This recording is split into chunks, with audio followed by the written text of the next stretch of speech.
Good evening, everyone. Hello. So pleased that we are back with you again, and we're so pleased that you're here with us tonight. It's always such a special time for us to be here in communing with you, and it's so nice to have you with us. If you can hear us, just press the wow button. That just tells us that you can hear and see us all right, so just press that if you can. And if you enjoy what we're giving you tonight, if you can, during the conversation, just press the like button or the heart button, because that helps actually get this live presentation out to a wider audience. Facebook monitor what the response is like from the audience, and if there is response, then it actually sends it out. And I think you'll agree with me that at this time that we're going through, we need to spread this light as far as we can and as widely as we can. And it's through podcasts like this that we actually balance some of the negativity that's being spread through the media. So your help is needed in this. So the wow button to tell us that you can hear and see us would be great. And then while we're speaking, just interact with us and give us a few hearts. We love those hearts. Yes. And tonight we're going to be talking about freedom through forgiveness, for those of you who have maybe just come across our site and our live broadcast without knowing. Yeah, that's a big one. Freedom is something our hearts yearn for, and forgiveness, that's a big one. That's a very big one. So for those of you who don't know us, this is Michelle. I'm Michelle McCloonan, and I'm an astrologer and a life coach. I've been doing it for a long time, 20 years. And I run workshops to help people to connect with their creativity and to actually go to a deeper understanding of their life purpose and what they're here for. And John and I run workshops together when we're allowed to, live. And now we're just doing it online because that's what we're allowed to do right now.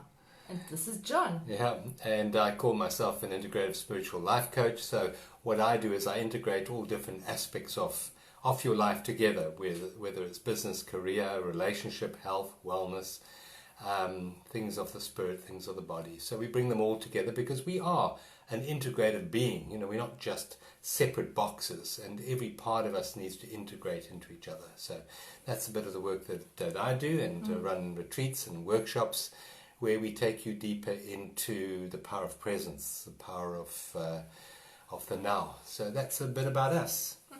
So I'd like to start this evening with just a bit of centering meditation, because the only problem we ever have, believe it or not, the only problem we ever have is because we're not here. We're in our mind, we're in our story, we're in yesterday, we're into tomorrow. So what I'd like to do is just start this evening by bringing our awareness back into your body.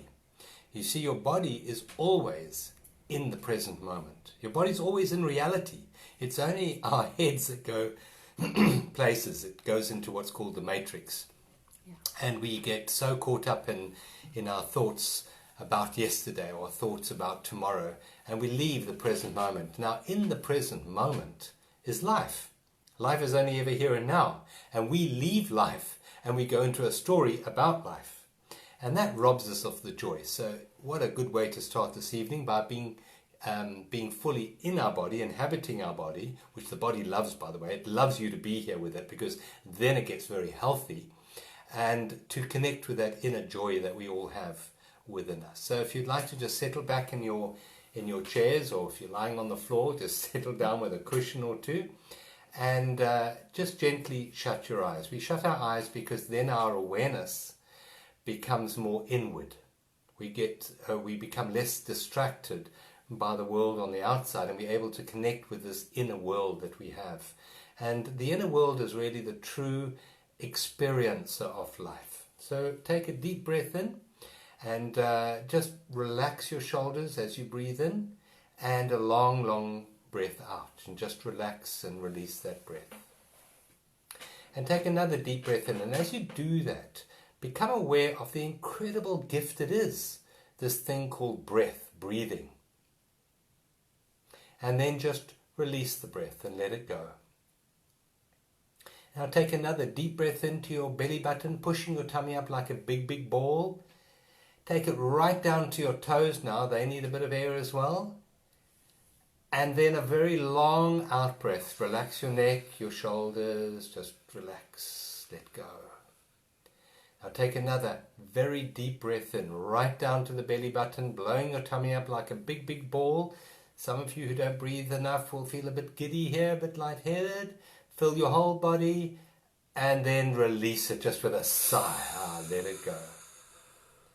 Now just allow this energy called life to breathe you.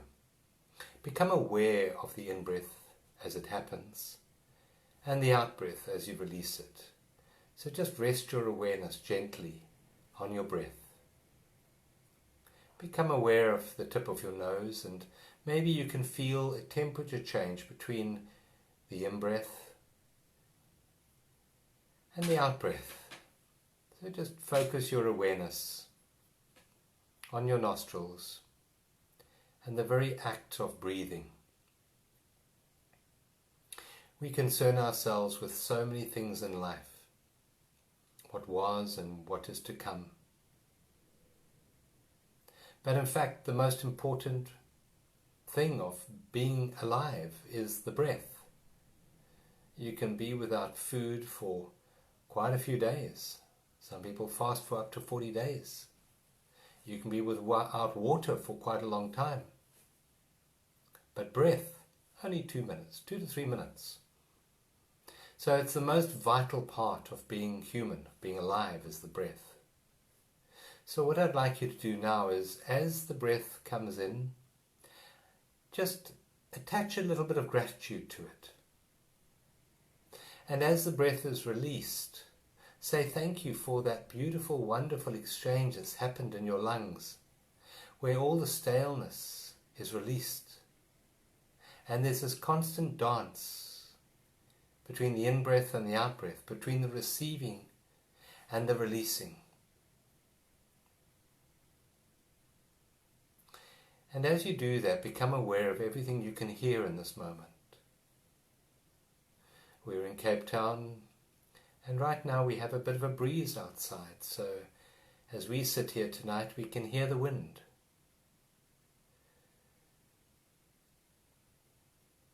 Maybe you can hear some night sounds. Maybe there's an owl or some insects.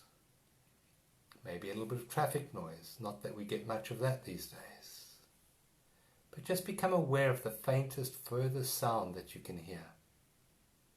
And as you listen, become aware of the stillness within you that perceives the sound. Become aware of where your feet are pressing right now. Become aware of your hands. Become aware of the sensation of touch in your hands. Touch is such an amazing, amazing faculty to have. Can you imagine a world where you couldn't touch, couldn't feel, couldn't hug? We are so blessed to have the faculty of touch, physical sensation.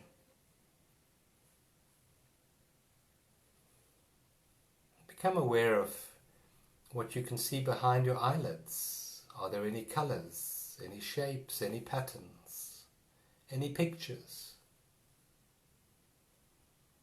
And don't forget to just witness your in-breath and your out-breath as you do all of this. And as we sit here in a state of calm and gratitude for this wonderful moment together and for this air that we're breathing, I'd like to just read a little prayer.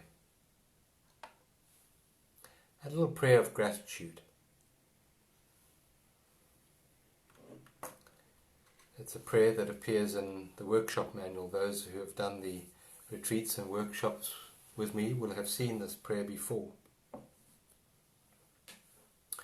And before I read that, with your eyes closed, I just want to plant a little seed in your awareness. And the seed is that everything is in balance.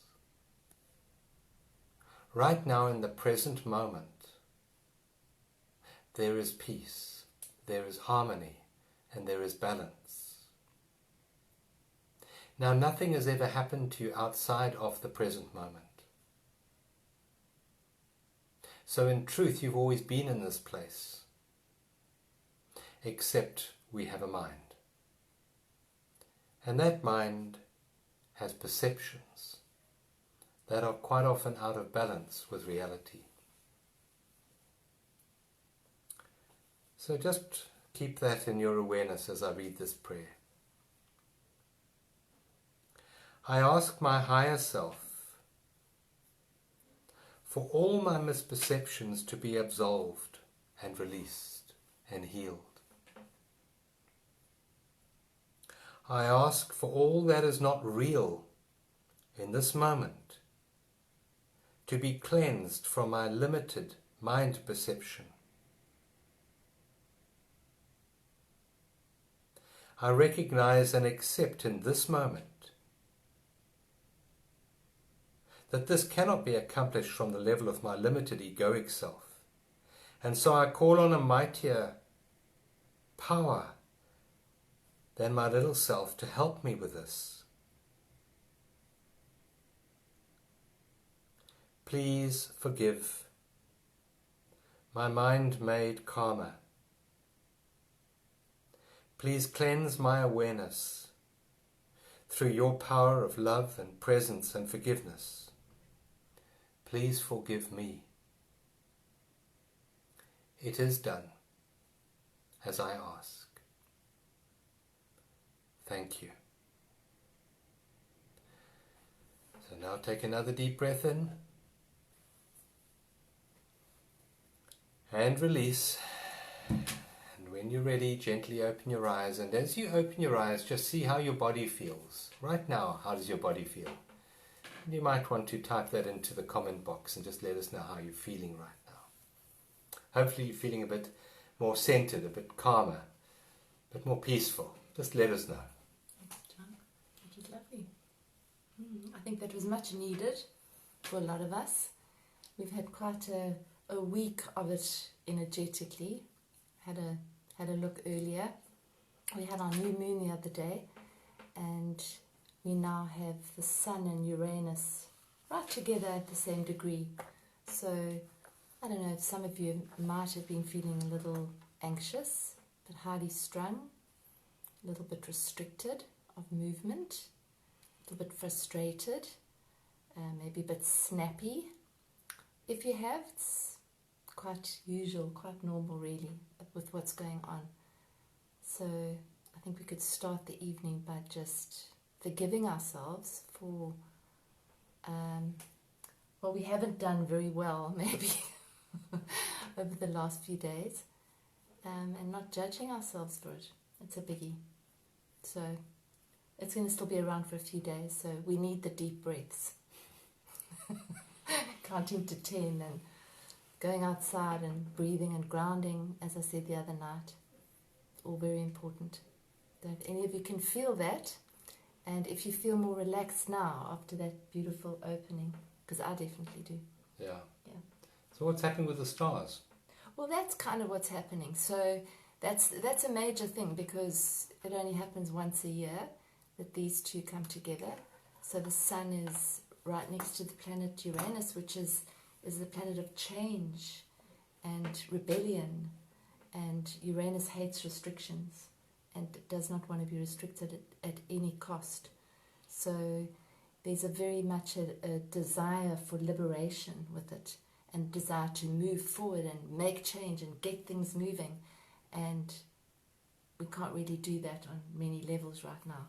So I think a lot of that then goes internally and can be expressed to others, in a sort of an abrupt way, possibly. That can happen. Doesn't always. We've got to counter that. We've got right now today, we've got the Moon and Venus together, which is lovely. So they might counterbalance each other. So I'd be quite keen to know what some of you are feeling, because the Moon Venus is quite communicative. They're both in Gemini, so they like to talk and they like maybe to argue, if Uranus and the Sun are getting involved. So astrology is just about energy, and there are different energies going on right now. So on the one hand, there's the ability to understand each other and to converse with each other with understanding, and on the other hand, there's a bit of a kind of an electric energy. Somebody says here, I've certainly felt the discomfort these past 2 days. Decided to self-medicate with some heavyweight gardening. Yeah, Tanya, I completely agree. Yes, good idea. Because the gardening grounds it. It grounds the energy because it's like electric. Yeah. I don't know if you felt it. Yeah. So I think what's important to understand is that we're part of a system. We're part of the cosmos, and cosmos is an energetic dance, and so the stars, planets, or whatever, they're all maybe hands of a clock telling us a little bit about the flow of energy, what's happening at the moment. But it's to understand that your life is not, you're not impervious to this. You're not separate from the universe. You're part of the universe. The molecules in your body are made up of stardust. And so we are also influenced by the phases of the moon, the sun, the seasons, and the planets. And this affects our thinking patterns and our moods. So what I would suggest is we need to forgive ourselves a bit more. Yeah. We need to be a bit kinder with ourselves because we're part of a flow of life. It's like a leaf on a river, going down a river, and every time it bumps into something, it actually beats and berates itself for going in that direction. It's part of a flow of the river. It's not the leaf's choice, really, but I think we can be a lot kinder with ourselves. Yeah, and I think that we also feel we're not separate. We are all connected. So we feel what's going on around us. And there's a lot of anxiety going on around us. There's a lot of people in great trauma around us. And, we feel it, especially those of us that are quite sensitive. But we all feel it on some level, even though we might not admit it or acknowledge it.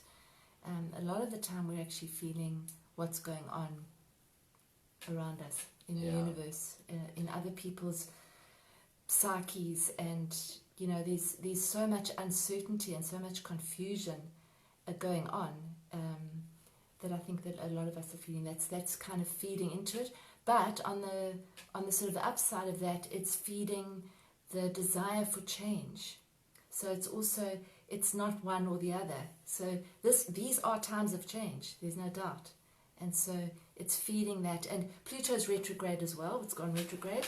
So you can kind of imagine that some stuff might come up from the past in the next while. It's going to be retrograde for a while. I'm not going to go into it now, but I'll explain it more in a couple of weeks' time. So there'll be if things are coming up for you from the past, from childhood, or from a past relationship, or a past insecurity that is coming up again, just again be gentle with yourself.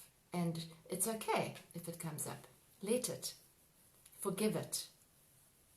And let go whatever you need to let go on, and work with whatever you've got left to work with. Yeah. So Michelle mentioned the word, anxiety there, and we're anxious about the future, etc. And I had a friend in Johannesburg, and he's passed away now, but he was doing brain power courses, teaching you about mind power. And he divided the brain into 3 sections. We had what he called the Einstein brain, which is the real intelligent part. We had the emotional part of the brain, and I don't know why, but he named that Maggie Thatcher. And then we had the old part of the brain, and he called that the Rambo brain. And when we get fearful, when we become anxious, when we become stressed, we leave the Einstein brain, the intelligent part of us, and we go into this fight or flight or freeze part of the brain, which is the Rambo brain. And that Rambo brain comes out fighting. It comes into the ring with its boxing gloves on. Mm-hmm. And it's very much about self-survival, me and mine. And it's a reactive mind. And that's when conflicts arise, when we are in that reactive state. And so to counter that, we would suggest that you do this pausing in your day. Before you react to something, pause. Take a deep breath. Become still. Count to 10 if you want. but don't react straight from that Rambo brain. Come into a bit of stillness within you. And that's what meditation is really about. And that's why it's so important to practice meditation in your day, to start your day with meditation, and preferably also to end your day with meditation, because then what you're doing is you're planting the seeds of that stillness within you. You're filling your bank account with that stillness. And so when the challenges do come at you during the day, then you have something to draw on. You're not bankrupt in the morning. Yeah. So we're going to be talking about anxiety on Wednesday night. So those of you who are feeling a bit of anxiety, maybe having anxiety attacks, or if you know of other people who might like to benefit from what we have to share, tell them to come along on Wednesday night at 7:30 South African time. That's GMT +2. And we'll be going into anxiety then on Wednesday, yes. If you, as we speaking tonight, we're going to go into forgiveness now. And if you find what we are saying may be beneficial, then you can think of other people who may benefit. Just send them a message quickly so that they can link in as well. So that grows the group as well. If anyone you think needs to be made more aware of the process of forgiveness or whatever. And at the end this evening, Michelle will be doing a beautiful, wonderful cleansing meditation on forgiveness to help us let go and release. And so, what is forgiveness? Michelle, what's forgiveness? Well, I found a beautiful quote by Marianne Williamson, which I'm sure you're aware of. Do you all know who Marianne Williamson is? Yeah. She's the lady, the author, the spiritual teacher that changed South Africa's destiny. Because when Nelson Mandela was in jail, towards the end, he read her book, Return to Love. And that book completely changed Nelson Mandela. Instead of being the angry freedom fighter, he came out a more peaceful statesman. And because of his presence, South Africa didn't crash and burn like was predicted. When he came out of jail, he stood on the Grand Parade a couple of hours after being released, and he quoted twice from that book, Return to Love. So she's a major influence in South Africa's journey, Marianne Williamson. She's an American teacher, amazing woman. Yeah, and I would say that one of the things that Nelson Mandela learned how to do was to forgive. Otherwise, he would not have been able to lead the way he led. And that's a big thing. What did they say? What changed you? And he said 26 years. Oprah, she asked him on an episode which was never broadcast in South Africa. She said, but what changed you from this angry freedom fighter into this man of peace? And he said 26 years. Yeah. 26 years. And he knew when he left jail that if he didn't forgive, he would take that anger with him, and it would destroy not only him but also the country. Yeah. Yeah, so her quote was, or is, the practice of forgiveness is our most important contribution to the healing of the world. And for me, that kind of says it all, because when you can't forgive, you hold on to it and it goes into your system. And then you can't actually find that love inside you. So as soon as you can forgive, you free up yourself as well as the other person. And I think that there's a difference between forgiving and condoning. It doesn't mean you're condoning the person's behavior if they've done something awful. But to forgive is actually just to let go of it. It's to drop it. Because holding it is only affecting us if we hold it. So it's like holding on to one of those hot coals and not letting it go when you know that it's burning you. That's what lack of forgiveness does.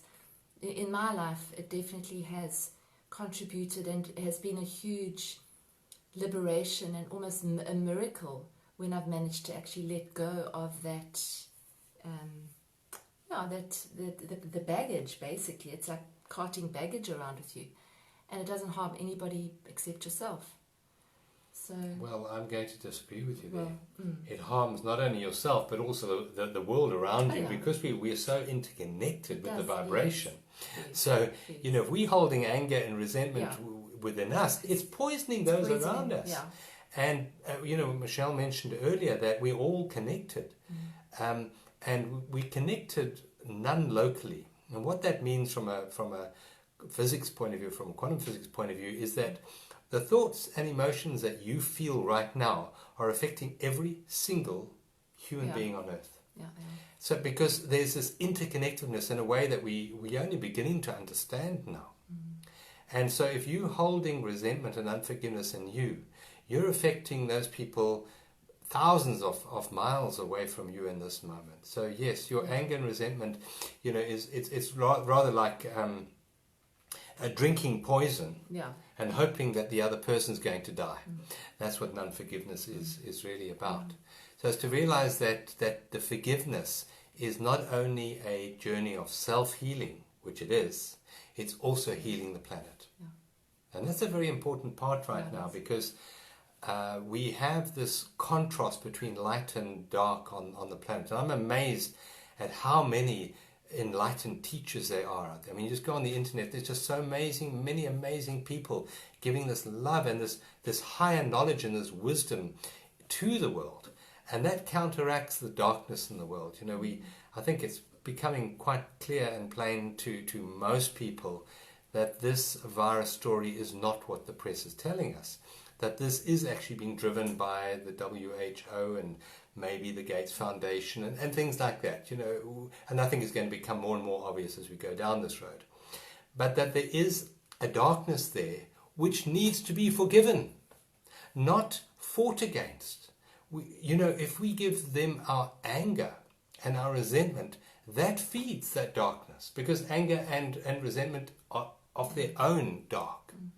So the counterbalance, when we hear about the unfairness of the lockdown and the damage it's doing to people, and we might get angry at the leaders who've perpetrated this on us, that anger is not helpful, it's not healing. So the Course in Miracles says, forgive each moment as it occurs. Forgive now, in this moment, each and every moment.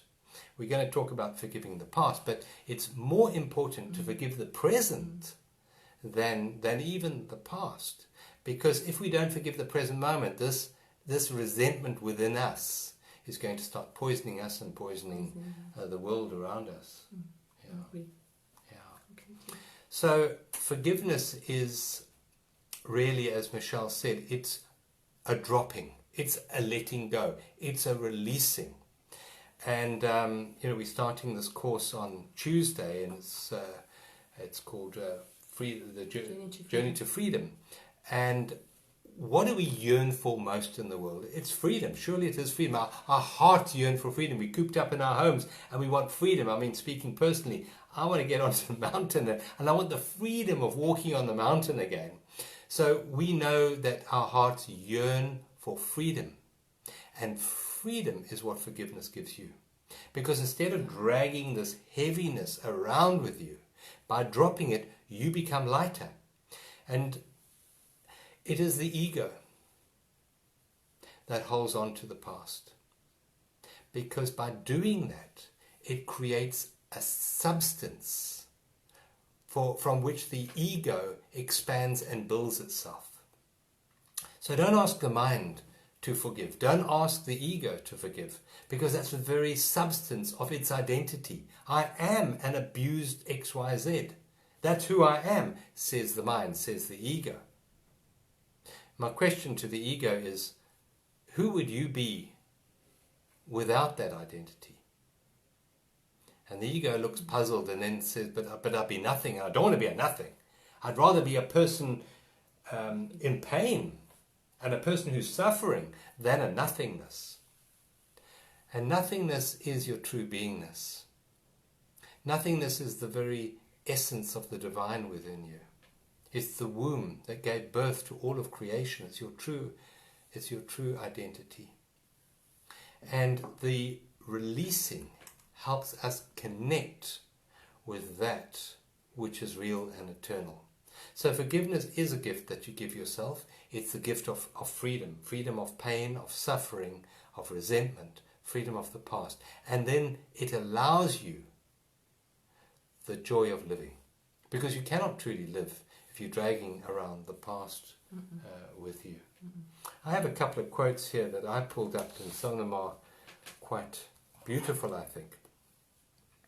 Forgiveness. This is a favorite one of mine, and I heard about it from Dr. Wayne Dyer, and if any of you know his work, you will definitely have heard this quote before, because this was one of Dr. Wayne Dyer's favorite quotes. It comes from Mark Twain, and it says, "Forgiveness is the fragrance that the violet sheds on the heel that crushed it." Forgiveness is the fragrance that the violet sheds on the heel that crushed it. That's forgiveness. Beautiful. Another one is, to forgive is to set a prisoner free and discover that the prisoner was me. That's forgiveness.